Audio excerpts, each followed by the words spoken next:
नमस्कार। आप सब अवगत हैं कि हमारे बीच में हमारे अपर मुख्य सचिव मोनिका गर्ग जी हैं। हम लोग ये उच्च शिक्षा विभाग के तरफ से जो विगत दिनों कोविड का संक्रमण काल चला है, इसमें जो हाई स्कूल इंटरमीडिएट की परीक्षाएं थी वो तो हमने संपन्न करा दी थी, लेकिन जो उच्च शिक्षा विभाग के विश्वविद्यालय और महाविद्यालयों की परीक्षा थी वो कई विश्वविद्यालयों में शुरू हो चुकी थी और 30% से लेकर 70% तक तमाम विद्यालयों में वो परीक्षाएं संपादित भी हो चुकी थी। लेकिन बहुत सी परीक्षाएं ऐसी थीं जिनको संपादित करने से पूर्व संक्रमण की विशेष परिस्थिति के कारण परीक्षाएं स्थगित करनी पड़ी थी। उनके संबंध में एक नीति हमारे उच्च शिक्षा विभाग के द्वारा तैयार की गई है कि उत्तर प्रदेश राज्य विश्वविद्यालयों और महाविद्यालयों की अवशेष परीक्षाएं जो संपन्न कराए जाने एवं परिणाम घोषित किए जाने के संबंध में क्या नीति होनी चाहिए, उसके संदर्भ में हम सबने निर्णय किया है कि कोविड-19 के प्रसार के खतरे के दृष्टिगत राज्य विश्वविद्यालयों की अंतिम जो वर्ष की परीक्षा है या अंतिम सेमेस्टर है, जहां सेमेस्टर सिस्टम लागू है वहां के सेमेस्टर, उनको छोड़कर अवशेष परीक्षाओं को स्थगित कर दिया जाए। इससे सीधे तात्पर्य है कि अंतिम वर्ष की परीक्षा को छोड़ के बाकी परीक्षाओं को स्थगित कर दिया गया है, यानी प्रथम वर्ष और द्वितीय वर्ष, ग्रेजुएशन में भी और पोस्ट ग्रेजुएशन में भी। इन परीक्षाओं को कतिपय विश्वविद्यालय द्वारा जो समस्त परीक्षाएं लॉकडाउन से पूर्व संपन्न करा ली गई थीं, जिनके मूल्यांकन के पश्चात परिणाम भी जारी कर दिए गए थे, वे परिणाम यथावत रहेंगे। कुछ जगह हमारे रिजल्ट निकल गए थे, जैसे सिद्धार्थ विश्वविद्यालय में, तो वो परिणाम यथावत रहेंगे। इनमें जो परीक्षाओं पर जो नियम लागू होते थे, पहले लागू होते थे, वही लागू होंगे। लेकिन कुछ परीक्षाएं लॉकडाउन से पूर्व संपन्न कर ली गई थीं, लेकिन बाकी उसकी नहीं हो पाई थीं। उनके मूल्यांकन उनके अंक के अंतिम परिणाम में सम्मिलित किए जाएंगे। मान लें गणित अंग्रेजी की परीक्षा हो चुकी थी और बाकी के विषय की नहीं हुई, उदाहरण के तौर पे, तो जो गणित अंग्रेजी में नंबर आएंगे उनको जोड़ दिया जाएगा और बाकी के अंक को जो दूसरी प्रविधि है उसके अनुसार उसमें सम्मिलित किया जाएगा। सभी संकायों के विभिन्न कक्षाओं के छात्रों को जो 18 मार्च 2020 के पूर्व संबंधित विश्वविद्यालय द्वारा संपन्न कराई गई परीक्षा के प्रश्न पत्रों के मूल्यांकन के आधार पर अपनी कक्षा के प्रत्येक विषय में पृथक पृथक उत्तीर्ण की है तथा बैक पेपर के लिए अहर्य हैं, उन्हें अगले वर्ष जो सेमेस्टर जो अगले वर्ष की परीक्षा होगी उसमें अगले वर्ष में या जो अगला वर्ष का सेमेस्टर होगा उसमें प्रोन्नत कर दिया जाएगा। यानी जो परीक्षा दे चुके हैं उनमें अगर वो पास हैं या उनमें वो बैक पेपर के लिए अहर्य हैं तो उनको पास कर दिया जाएगा, उनको उसमें नंबर जोड़ दिए जाएंगे। इसी तरीके से कोविड-19 की महामारी से बचाव के लिए जो अंतिम सेमेस्टर है उसके लिए जो हम लोगों ने कोशिश की है वो ये कि निर्धारित प्रोटोकॉल के अंतर्गत जो दिशा निर्देश का अनुपालन करते हुए सितंबर 2020 के अंत तक ऑफलाइन का मतलब है पेन या पेपर्स के द्वारा या ऑनलाइन या मिश्रित ऑनलाइन और ऑफलाइन दोनों को मिलाकर विधा से अवशेष परीक्षाएं संपन्न कराई जाएं। यूजीसी के द्वारा जो दिशा निर्देश जारी किए गए हैं उनका अक्षरशः पालन करने की बात हमने कही है, लेकिन यूजीसी के मानक जो जहां पर लागू नहीं होते वहां हमने 4 सदस्यीय एक कुलपतिगण की एक समिति बनाई थी, उप समिति बनाई थी, उस समिति ने जो अपने निर्णय दिए हैं उनको हमने लागू किया है। कुलपति के द्वारा जो समिति है उसने परीक्षाओं को कैसे कराया जाए या प्रमोशन दिया जाए उसके बारे में जो अपनी राय दी है उसको, या यूजीसी के द्वारा जो गाइडलाइन जारी की गई है जहां जो लागू हो सके, ये विश्वविद्यालय के कुलपति पर निर्भर करेगा कि वो कौन सी नीति को अपनाते हैं। यूजीसी के द्वारा क्योंकि जो कहा गया था कि जो पिछले उसमें जो मिड टर्म परीक्षा है या जो असेसमेंट है या अन्य प्रकार से जो अंक मिले गए हैं, जो आंतरिक मूल्यांकन है उनके आधार पे, तो उनको 50% और 50% जो परीक्षा में अर्जित किया उनको जोड़ने की बात कही गई थी। तो अगर किसी भी विश्वविद्यालय में या महाविद्यालय में यूजीसी की गाइडलाइन के द्वारा दिए गए दिशा निर्देशों के अनुसार व्यवस्था लागू नहीं है, तो हमारी जो विश्वविद्यालय के कुलपति की अध्यक्षता में कमेटी, तनेजा जी की अध्यक्षता में 4 सदस्यीय कमेटी बैठी थी, उसकी जो रिपोर्ट है उसको हम लागू करेंगे। इसमें हमने परीक्षा के लिए विशेष अवसर का प्रावधान किया है, लेकिन इससे पहले मैं बता दूं कि निर्धारित प्रोटोकॉल और दिशा निर्देश का अनुपालन करते हुए सितंबर 2020 के अंत तक ऑफलाइन पेन और पेपर, ऑनलाइन मिश्रित, ऑनलाइन या ऑफलाइन विधा से अवशेष परीक्षाएं संपन्न कराई जाएंगी, ये मैंने आपको बताया। स्नातक अंतिम वर्ष की परीक्षाएं 30 सितंबर तक संपन्न करा ली जाएंगी। स्नातक अंतिम वर्ष का परीक्षाफल, ये स्नातक और स्नातकोत्तर द्वितीय वर्ष के लिए मैं कह रहा हूँ, का 15 अक्टूबर तक और स्नातकोत्तर अंतिम वर्ष का परीक्षा परिणाम 31 अक्टूबर तक घोषित कर दिया जाए। यानी सितंबर में इनकी परीक्षा को करा के और 15 अक्टूबर को स्नातक की और स्नातकोत्तर की 31 अक्टूबर तक उनका परीक्षाफल घोषित कर दिया जाए, ये हमने तय किया है।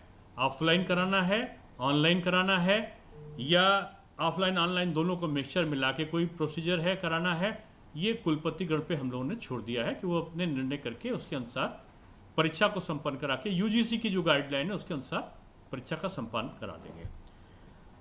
परीक्षा के लिए विशेष अवसर का प्रावधान हमने किया है कि किसी कारणवश यदि छात्र अंतिम सेमेस्टर या अंतिम वर्ष की विश्वविद्यालय की परीक्षा में सम्मिलित नहीं हो पाता है, मान लो वो सम्मिलित नहीं हो पाया, कोविड-19 में बीमार पड़ गया या बाहर से नहीं आ पाया, तो अंतिम वर्ष की जो हम सितंबर में परीक्षा कर रहे हैं, इस छात्र को उस कोर्स या प्रश्न पत्र की विशेष परीक्षा में सम्मिलित होने के लिए अवसर हम देंगे। उसको अवसर हम भविष्य में देंगे और विश्वविद्यालय की सुविधा अनुसार इस परीक्षा को हम आयोजित करेंगे, जिससे छात्र को किसी भी प्रकार की कोई न तो असुविधा हो न क्षति हो। अब ये उपयुक्त प्रावधान चालू शैक्षणिक वर्ष 19-20 के लिए केवल एक बार लागू होगा, ऐसा नहीं कि हम हर बार इसको लागू करने जा रहे हैं। और अंतिम वर्ष का जो सेमेस्टर है, अंतिम सेमेस्टर है या अंतिम वर्ष के छात्रों के लिए प्रश्न पत्र का बैकलॉग है, इसके लिए हमने अंतिम सेमेस्टर या अंतिम वर्ष का बैकलॉग के अंतर्गत आने वाले छात्रों को ऑफलाइन पेन या पेपर या ऑनलाइन मिश्रित, ऑनलाइन ऑफलाइन मोड के आधार पर व्यवहारिकता या उपयुक्तता के दृष्टिगत अनिवार्य रूप से परीक्षाएं संपन्न कराई जाएंगी। ये परीक्षाएं अनिवार्य रूप से हम अंतिम सेमेस्टर की या अंतिम वर्ष की परीक्षाओं को संपन्न करा रहे हैं। प्रथम और द्वितीय जो प्रथम वर्ष है या द्वितीय सेमेस्टर है, उसके लिए हम लोगों ने जो प्रावधान किया है कि विश्वविद्यालय की गाइडलाइन कहती है कि प्रथम वर्ष के छात्रों के परिणाम 100% आंतरिक मूल्यांकन के आधार पर घोषित किए जाएं। तो जहां पर आंतरिक मूल्यांकन की प्रावधि है, कुलपतिगण उस प्रावधि को अपना सकते हैं। अगर नहीं है या वो हमारे उसको ऑप्ट करना चाहते हैं प्रावधि को, तो हमने जो समिति की रिपोर्ट है उसके आधार पर हमने कहा है कि समस्त संकायों के प्रथम वर्ष के छात्र जो हैं प्रोन्नत किए जाते हैं, वे छात्र 2020-21 की द्वितीय वर्ष की परीक्षा में सम्मिलित होंगे तथा संबंधित विश्वविद्यालय के नियमों के अंतर्गत यदि वे सभी विषयों में पृथक पृथक उत्तीर्ण पाए जाते हैं तो इसके द्वितीय वर्ष के समस्त विषयों के प्राप्तांकों का औसत अंक ही उनके प्रथम वर्ष के जो अवशेष विषयों प्रश्नपत्रों का प्राप्तांक उनको माना जाएगा। इसका सीधा से तात्पर्य यह है कि जो प्रथम वर्ष के या प्रथम सेमेस्टर के लोग होंगे उनके लिए जो द्वितीय वर्ष की परीक्षा हम वहाँ पर करेंगे, तो द्वितीय वर्ष की जो परीक्षा हमारी वार्षिक परीक्षा के साथ में होगी, तो उसमें जो अंक आएंगे उसी के औसत अंक उनमें दिए जाएंगे। जो सेमेस्टर होगा, जो द्वितीय सेमेस्टर होगा, उसमें प्रथम सेमेस्टर के अंतर्गत जो विषयों का प्रथम सेमेस्टर हमारे हो चुके होंगे ज़्यादातर जगह पे जहाँ जिस यूनिवर्सिटी में सेमेस्टर सिस्टम लागू है, तो उनमें प्रथम सेमेस्टर के अनुसार जो प्राप्तांक होंगे उनके औसत प्राप्तांकों को हम लोग द्वितीय सेमेस्टर 2020 में परीक्षाएं जहां संपादित नहीं हो सकी हैं उनके अवशेष विषय और विषय प्रश्नपत्रों के प्राप्तांक हम माना जाएगा। इसी तरीके से हम लोगों ने जो अलग अलग किया है कि यदि 2021 में द्वितीय वर्ष चतुर्थ सेमेस्टर की परीक्षा में सम्मिलित होने वाला छात्र कुछ विषयों में पृथक उत्तीर्ण होते हुए बैक पेपर इम्प्रूवमेंट परीक्षा के लिए अहर पाया जाता है, तो इस छात्र द्वारा उत्तीर्ण किए गए समस्त विषयों के प्राप्तांकों का औसत अंक ही उसके प्रथम वर्ष द्वितीय सेमेस्टर के विषयों का प्राप्तांक माना जाएगा। सीधा सा तात्पर्य यह है कि हमने जहां इंटरमीडिएट कक्षाओं की परीक्षा के लिए विकल्प दिए हैं, पहला विकल्प कि इंटरमीडिएट कक्षाओं के छात्रों की सेमेस्टर परीक्षाओं का परिणाम विश्वविद्यालय अनुदान आयोग की दिशा निर्देश के अनुसार 50% विगत परीक्षा परिणामों के आधार पर तथा 50% आंतरिक मूल्यांकन के आधार पर घोषित किया जाए। वहीं दूसरा ऑप्शन हमने दिया है कि समस्त संकायों के द्वितीय वर्ष या चतुर्थ सेमेस्टर के ऐसे छात्र जो उपरोक्त प्रस्तर में प्रदत्त व्यवस्था के अनुसार तृतीय वर्ष पंचम सेमेस्टर के प्रोन्नत किए जाते हैं, ऐसे छात्रों के प्रथम वर्ष 2019 प्रथम तृतीय सेमेस्टर के सभी विषयों के प्राप्तांकों का औसत उनके द्वितीय वर्ष 2020 का, जिसको मैं कह रहा हूं चतुर्थ सेमेस्टर 2020 के उन अवशेष विषयों प्रश्नपत्रों का प्राप्तांक माना जाएगा। विकल्पों पर विचार करते हुए विश्वविद्यालय द्वारा अपनी परिस्थितियों के अनुसार यथोचित निर्णय लिए जाने हैं। यानी जो ऑप्शन मैंने दिया है, हमारी उत्तर प्रदेश शासन ने दिया है, उसमें विश्वविद्यालय अनुदान आयोग की गाइडलाइन के अनुसार या हमारी समिति के अनुसार जो भी ऑप्शन वो उनके वहाँ फिट बैठता है विश्वविद्यालय, तो विश्वविद्यालय अपनी परिस्थितियों के अनुसार ये सोचित निर्णय लेंगे। और इसमें विश्वविद्यालयों द्वारा ये मुख्य बात है कि उत्तर प्रदेश के जो उपरोक्त दिशा निर्देश हमने दिए हैं, ये विश्वविद्यालयों में संचालित कला, विज्ञान, वाणिज्य, विधि एवं कृषि विषयों के स्नातक परास्नातक पाठ्यक्रमों के संदर्भ में है। इसमें अभियंत्रण एवं प्रबंधन को हमने नहीं जोड़ा है। अभियंत्रण और प्रबंधन के स्नातक और परास्नातक पाठ्यक्रमों के संदर्भ में प्राविधिक शिक्षा विभाग, क्योंकि वो AICTE से गवर्न होते हैं, तो ये प्राविधिक शिक्षा विभाग जो निर्णय लेगा, उत्तर प्रदेश द्वारा जारी दिशा निर्देश वही लागू होंगे। यानी मैनेजमेंट और इंजीनियरिंग को छोड़ के बाकी हमारे जो संचालित कला है, विज्ञान है, वाणिज्य है, विधि है एवं कृषि विषय हैं, उनमें ये हमारे प्रावधान लागू होंगे। और इनके साथ साथ जो विश्वविद्यालय हैं उनसे ये अपेक्षा की गई है कि विश्वविद्यालय उक्त मार्गदर्शी गाइडलाइन विकल्पों को ध्यान में रखते हुए अपनी परिनियमावली एवं अपने छात्रों की आवश्यकता के अनुरूप अपने कार्य परिषद या सक्षम जो प्राधिकारी के स्तर हो उसमें वो सम्यक विचार कर निर्णय लेकर परीक्षा के कार्यक्रम के साथ अपनी कार्ययोजना को 23 जुलाई तक उत्तर प्रदेश शासन को उपलब्ध कराएंगे। यानी जो प्रथम और द्वितीय वर्ष की परीक्षाएं होनी थी, उनमें प्रमोशन देने की बात हमने की है। जो तृतीय वर्ष की परीक्षा है उसके लिए यूजीसी की गाइडलाइन के अनुसार परीक्षा का स्वरूप क्या हो, किस प्रकार वो ऑफलाइन पेन और ऑनलाइन दोनों के द्वारा, ऑफलाइन के द्वारा क्या स्वरूप होगा, ये विश्वविद्यालय स्तर पे निर्णय लेके वो परीक्षाओं को संपादित करा सकते हैं। हमारा सत्र नियमित रहे, सत्र अनियमित ना होने पाए, इसके लिए ये तमाम प्रावधान किए गए हैं। वार्षिक परीक्षा में अवसर होगा, जब हमारी वार्षिक परीक्षा होगी तो उसके साथ हम अन्य परीक्षा भी करा सकते हैं कि जो विद्यार्थी अपने प्रमोशन किए जाने वाले अंक से अगर किसी कारण से संतुष्ट नहीं होंगे तो उन्हें पुनर्परीक्षा देने का अधिकार होगा। यानी जो सत्र 2019-20 में परीक्षा देने के लिए अहर थे और उनको प्रमोशन दिया गया है, अगर वो प्रतिशत के आधार पे या यूजीसी की गाइडलाइन के अनुसार जो दिए गए प्रावधान से संतुष्ट नहीं होंगे तो उनके पास में एक ऑप्शन होगा कि वो दोबारा से परीक्षा को दे सकते हैं। तो ये कुल मिला के उच्च शिक्षा विभाग के द्वारा जो ये किया गया था, इसमें हमने आज इसलिए घोषणा करना चाहा कि ये जो हमारे नियम हैं ये लागू होंगे, लेकिन मैनेजमेंट के संबंध में और इंजीनियरिंग के संबंध में जो हमारा प्राविधिक शिक्षा विभाग है वो निर्णय लेगा, वो मान्य होगा। ये हमारा उच्च शिक्षा विभाग के बारे में था।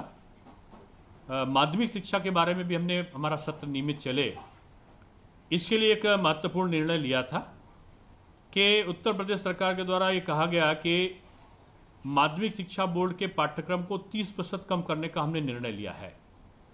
हमारा सत्र नियमित हो, बच्चों के पठन पाठन की प्रक्रिया सरल बने, इसको देखते हुए, कोरोना की महामारी को देखते हुए हमने पाठ्यक्रम में 30% की कमी कर जो बचे हुए 70% पाठ्यक्रम को 3 भागों में विभाजित किया है।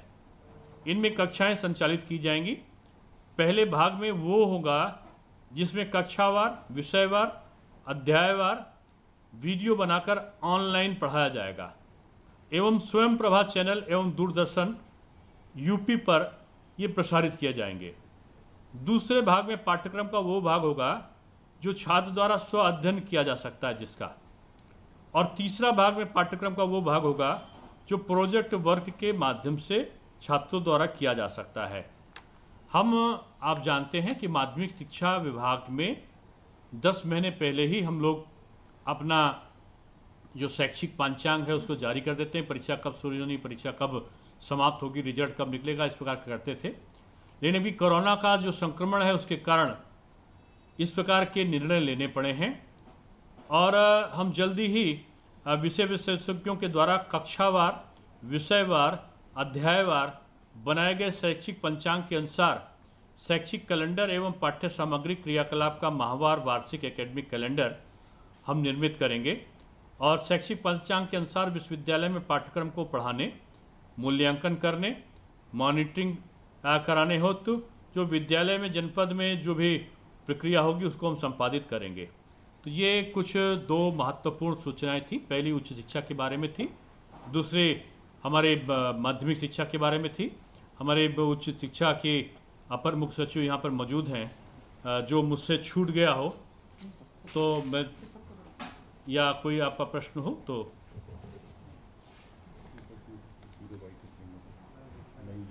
UNIPTI IANS है, यूनाइटेड लाइव ले रही है।